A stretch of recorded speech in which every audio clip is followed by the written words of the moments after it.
Aircraft making a condensation trail is very similar in many ways to when you go outside on a cold day and exhale. You create a condensation trail. That little cloud is a condensation trail. Now, if you take a 2-mile walk on a cold day and you can turn around and you can see your condensation trail tracking all the way back for 2 miles. That's how crazy it is to think that what we're looking in the sky is actually condensation trails. The contrails, not the chemical, the contrails occur because of cold air, minus 30. It takes a high altitude, around 30,000 feet plus. There's carbon dioxide and water vapor in that exhaust. That turns to ice crystals, and that's what you see, the white stream behind it. Those white crystals of ice warm up, dissolve, and the smoke goes away. And it never lasts more than a minute. What we're seeing now, and I first could not believe it, and I started looking at the skies, and these are not normal, they're not natural. There's something going on, I don't know who it is or why they're doing it. All I can testify is it's not natural and it's not normal. It's got to be some outside influence doing that. Thank you. I'm here to give you testimony that chemtrails, they're not contrails, are indeed real. They're spraying almost every day. I watch the clouds and watch the spraying program going on. I want to tell you that we're in very great danger from the pollution that's coming down over us. And we've been led astray by the military-industrial complex, and they're responsible for the cloud's creation and weather manipulation programs. They're dark operations. That's why they're not out in the media. I look around and I see people are starting to look up and see this. Many times I've spoken about chemtrails, and I get this blank look on my face. What are you talking about? I'm saying, look up. As a pilot, but before I fly, I look up. And so, boy, they're really out there working.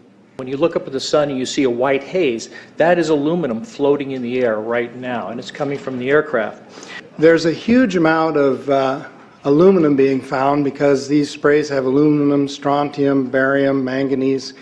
And there's a lot of argument that aluminum is very common to be found, but aluminum is only common in a bonded form. It's not common in a free form, and we're finding high rates of free aluminum in the soil, which is not natural.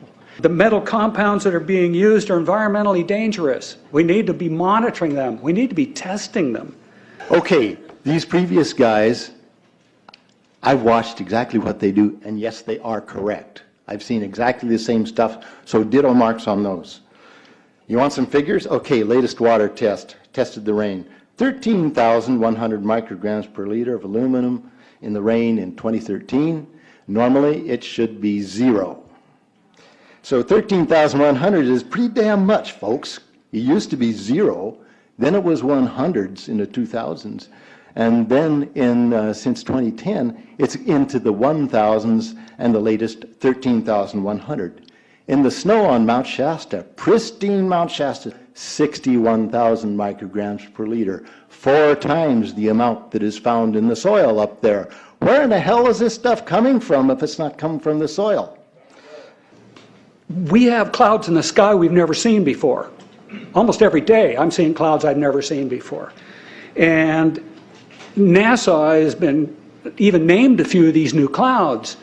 It's really interesting, but NASA is a corporation. I want you to know that. NASA has also conducted a research program in what they call metallized fuels. We're actually putting aluminum oxide right in the fuel because it has 2 atoms of aluminum and 3 atoms of oxygen. So during the combustion process, it releases all that oxygen and dramatically increases efficiency, but it leaves the aluminum in the air. We got things coming from sky down, and it's a huge, huge problem. Because as it comes down, what happens is a couple of things. Is that it actually is in our air, we breathe it. And as we breathe it, it's actually going to go up to our nostrils, into our brain, easiest access to our brain frontal lobe. The contaminants that have been identified, which already been mentioned, are aluminum. Aluminum is the #1 free radical generator to the brain to cause early apoptosis, which is early death of brain, and it begins to set off the scar tissue, which we call the amygdalin, which is part of the chemical matrix related to Alzheimer's. I'm a neurologist practicing in Reading for 17 years, and in the past 5 years I have seen the number of patients with Alzheimer's disease, Parkinson's, and other neurodegenerative diseases tremendously increased, almost quadruple. I became interested in chemtrails about 8 years ago when I was in Hawaii, and the Hawaiians are really being very vocal about it. I concur about the increasing number of Alzheimer's. They have been able to take the aluminum and micronize it, which means it'll stay up longer. But it also means, and I don't know if any of you have noticed a metallic taste in your mouth when they're spraying, but you inhale that, it goes up through your cribriform plate and through your sinuses and into the brain. As you heard, to spray nanoparticles, very small particles. These nanoparticles, they basically trigger a programmed cell death in the brain, and that is the ultimate path we see in Alzheimer's. That's problem number one, because when we look at the Alzheimer issue, we say those are the old.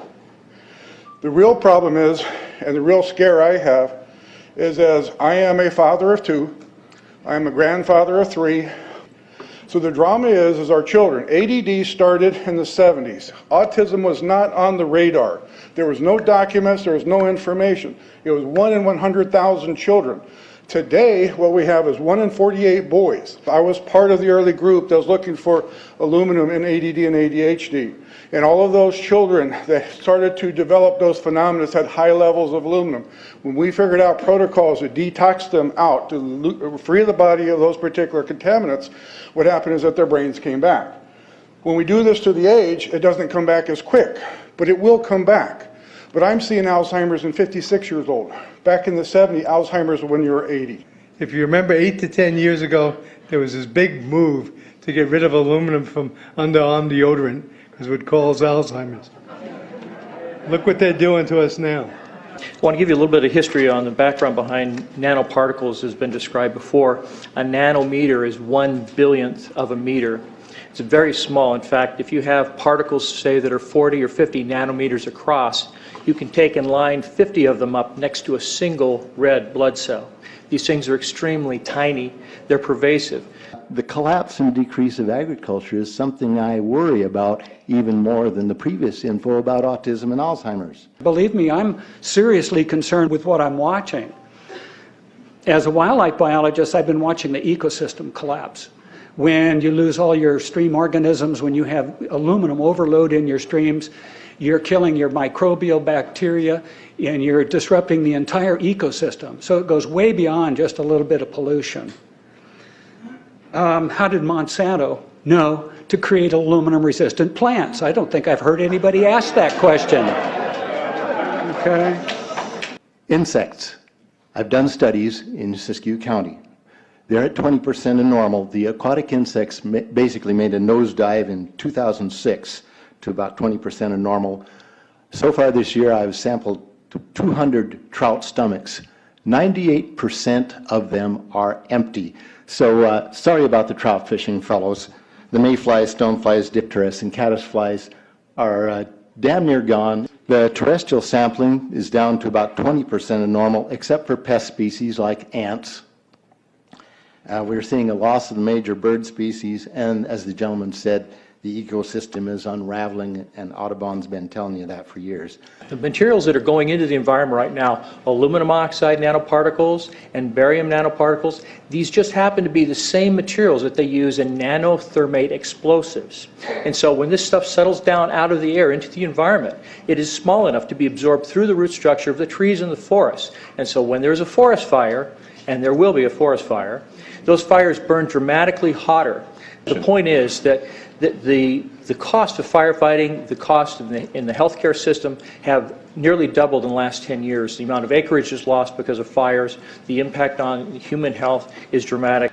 I personally tested water and aluminum, and I found aluminum had 47 times the normal expected amounts. Strontium had 10 to 20 times the amounts. Barium was 20 times. This is what the stuff looks like here. Collected, most people just think it's a cobweb, but I tested it. It has outrageous amounts of barium, strontium, and aluminum, but they destroy the sample, so I'm not letting this get away from me. You know, these tests are international. in scope. We're seeing this all over the world, guys.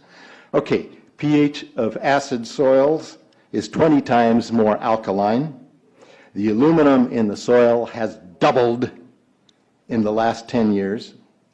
The rain normal was 5.6. It's 20 times more alkaline. Aluminum blocks essential nutrients. I am unable in my garden to restore normal pH, and that's because nanoparticles are now in the circulatory systems of both plants and humans. The Air Force conducted a study starting in 1993. It was called In Vitro Toxicity of Aluminum Nanoparticles in Rat Alveolar Macrophages. That's a real fancy way of saying testing the effect of aluminum nanoparticles on the white blood cells in the little air sacs in your lung, the alveoli. And what they found in this 8-year study was that these particles, when you're exposed to them long enough, it suppresses the ability of your white blood cells to defend you from airborne infections coming into your lungs. So it suppresses your immune system. But they also found that these same particles, once they get into your system, they can actually go through the barrier in each one of the cells. They get inside the cells, and these particles can actually suppress the ability of mitochondria, which are in the cells that help to gobble up toxins and things that would be harmful to the nucleus and the reproduction process of the cells in your body. These processes are suppressed, and so essentially by breathing this material in, your immune system is dramatically suppressed. I wrote to the federal government because Air Force wrote a book, and on the first page of the book they said, we're going to control the weather by the year 2025. I asked them, what are they doing spraying these chemicals on the public? I said, there's violation of United States Code 50 USC 1520, which prohibits the American government from experimenting on the U.S. citizens with chemical agents. I said that law also requires who's ever experimenting, when the federal government does it, that they have to report to Congress within 30 days. They wrote back, they said they don't know what I'm talking about. We have enough evidence that there's a spraying going all over the place. We were warned about the takeover of our freedoms by the military-industrial complex by both Eisenhower and Kennedy. They're gaining traction on us, folks. We are in trouble more than just a spraying program. All I can say is it's about time we get up in arms about this, because it is affecting our health. It's high time that we as citizens of this great country take action. Board of Supervisors in Suffolk County, New York, they outlawed geochemical engineering. Hawaii passed an ordinance prohibiting geochemical engineering. I urge you to bar geoengineering in Shasta County and pass an ordinance. At least ask some damn questions. What the hell is all this aluminum doing here? Why are the trees dying, fishes dying? Why is there Alzheimer and aluminum spiking? And why are these fibers on the ground here in Shasta County? Thank you. Thank you, Mr. Marmon. Today, the Shasta County Board of Supervisors has been the beneficiary of some sincere, passionate, and knowledgeable comments. And I thank you for those. I am in agreement with my colleagues about sending letters and a call for action, but I would hope that we could go a step further.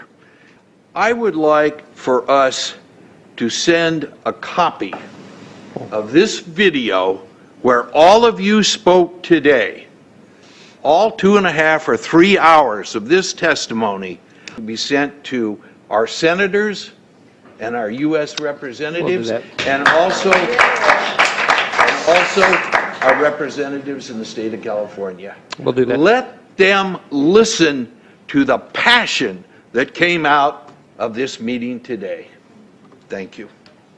You have the motion in front of you. I think it's understood. All in favor say aye. Aye. Any opposition? Motion passes unanimously.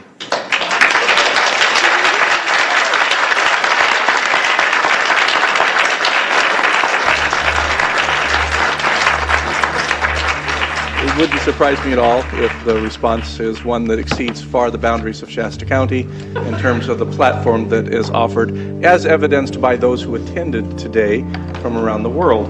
That's very impressive.